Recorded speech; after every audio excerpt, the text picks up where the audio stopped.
क्या आप जानते हैं कि अमेरिका ने पिछले 3 सालों में कितने डॉलर्स प्रिंट किए हैं? 3 ट्रिलियन डॉलर्स। ये दुनिया में मौजूद कुल डॉलर्स का 20% है। और अब डोनाल्ड ट्रंप ने ब्रिक्स के खिलाफ जंग का ऐलान कर दिया है। उनका कहना है कि अगर ब्रिक्स कंट्रीज डॉलर के खिलाफ कदम उठाएंगे तो उनके प्रोडक्ट्स पर 100% टैक्स लगा दिया जाएगा। दूसरी तरफ ब्रिक्स के नए पेमेंट सिस्टम ब्रिक्स पे के बाद सऊदी अरब और तुर्की जैसे मुल्क भी ब्रिक्स में शामिल होने के बारे में सोच रहे हैं। दोस्तों, वीडियो एंड तक देखते रहिए क्योंकि इस वीडियो में हम देखेंगे कि ब्रिक्स आखिर है क्या और क्या ये वाकई यूएस डोमिनेंस को ख़त्म कर सकता है। Chapter 1, what is BRICS. सबसे पहले बेसिक समझते हैं। ब्रिक्स का मतलब है ब्राज़ील, रशिया, इंडिया, चाइना और साउथ अफ्रीका। मिलकर ये मुल्क 33% earth area, 45% world population, 24% world's export volume, 39% industrial production, 44% of world's wheat और ग्लोबल जीडीपी का 36% बनाते हैं। 2001 में पहली बार ब्रिक्स का तस्वुर पेश किया गया जो कई साल तक सिर्फ एक कॉन्सेप्ट से बढ़कर और कुछ नहीं था, मगर आज ये एक सच्चाई बन गया है। ब्रिक्स के मेंबर कंट्रीज ने मिलकर ऐसे फैसले करने शुरू कर दिए हैं जो पूरी दुनिया के इकोनॉमिक सिस्टम को बदल कर रख देंगे।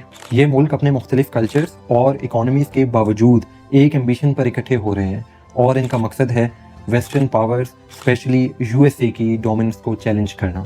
क्या ये अलायंस ग्लोबल पावर को शिफ्ट करने में कामयाब होगा?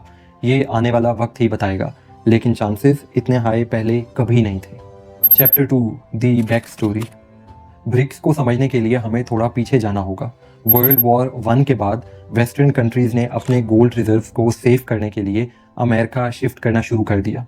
इस मैसिव ट्रांसफर ने यूएस डॉलर को ग्लोबल इकोनॉमी बनाने की बुनियाद रखी और वर्ल्ड वॉर 2 के ख़त्म होने तक अमेरिका एक इकोनॉमिक सुपर पावर बन चुका था।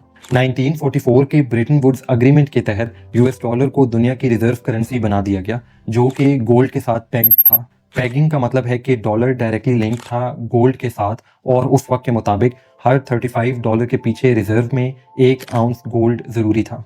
यानी कि हर शख्स फेडरल रिजर्व से $35 के बदले 1 आउंस गोल्ड ले सकता था। ये सिस्टम डॉलर में ट्रस्ट और स्टेबिलिटी के लिए डिज़ाइन किया गया था, मगर 1970s में प्रेसिडेंट निक्सन ने डॉलर को गोल्ड से डिस्कनेक्ट कर दिया और डॉलर सिर्फ एक फियाट करेंसी बन के रह गया।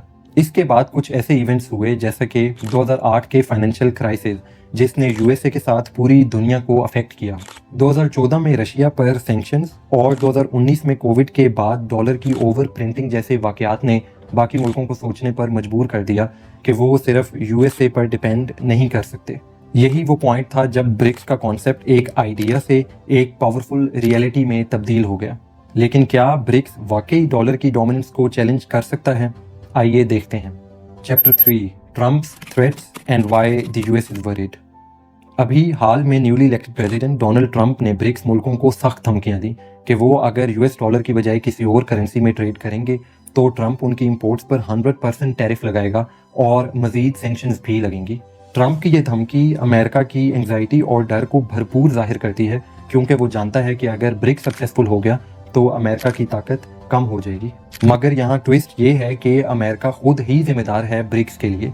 आज अमेरिका जितने चाहे उतने डॉलर प्रिंट कर सकता है और इसकी वजह से इन्फ्लेशन का बर्डन ना सिर्फ अमेरिका बल्कि पूरी दुनिया को बर्दाश्त करना पड़ता है। ये बात पाकिस्तान जैसे मुल्कों के लिए एक नाइटमेयर है। जब पाकिस्तान डॉलर्स में लोन लेता है तो बिना कुछ किए उस लोन की कीमत डबल हो जाती है क्योंकि अमेरिका ज़्यादा पैसा छाप रहा होता है।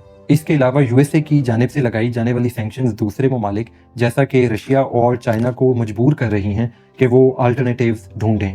Chapter 4, the current scenario and the dollarisation.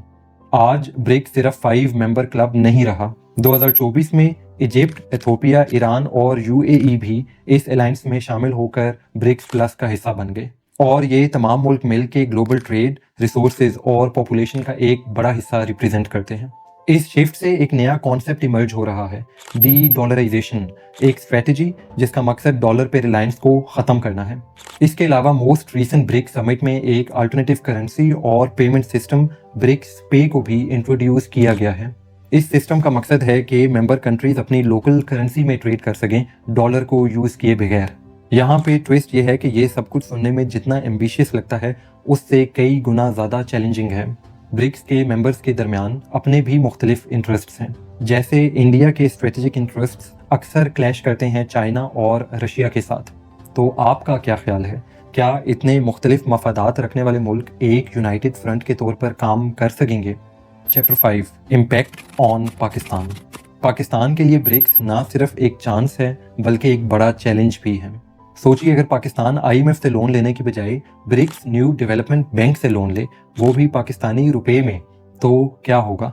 इससे IMF की हार्श कंडीशंस ख़त्म हो जाएंगी और डॉलर ओवर प्रिंटिंग से लोन की कीमत में कोई फ़र्क नहीं पड़ेगा। इसके अलावा हमारी इंपोर्ट सस्ती हो जाएंगी अगर हम अपनी करेंसी में ट्रेड कर सकें, जिससे लोकल इंडस्ट्रीज़ को डायरेक्ट बूस्ट मिलेगा। मगर पाकिस्तान के ब्रिक्स में शामिल होने के रास्ते में एक रुकावट है, इंडिया।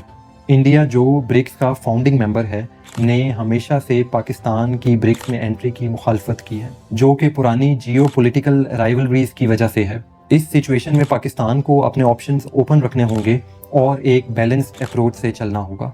आपका क्या ख्याल है? क्या ब्रिक्स वाकई डॉलर की डोमिनेंस को ख़त्म कर सकता है और क्या पाकिस्तान ब्रिक्स का हिस्सा बन पाएगा? अगर आपको ये वीडियो इन्फॉर्मेटिव लगी तो लाइक, शेयर और सब्सक्राइब करना ना भूलिए। अगली बार तक stay curious and stay informed. अल्लाह हाफिज़।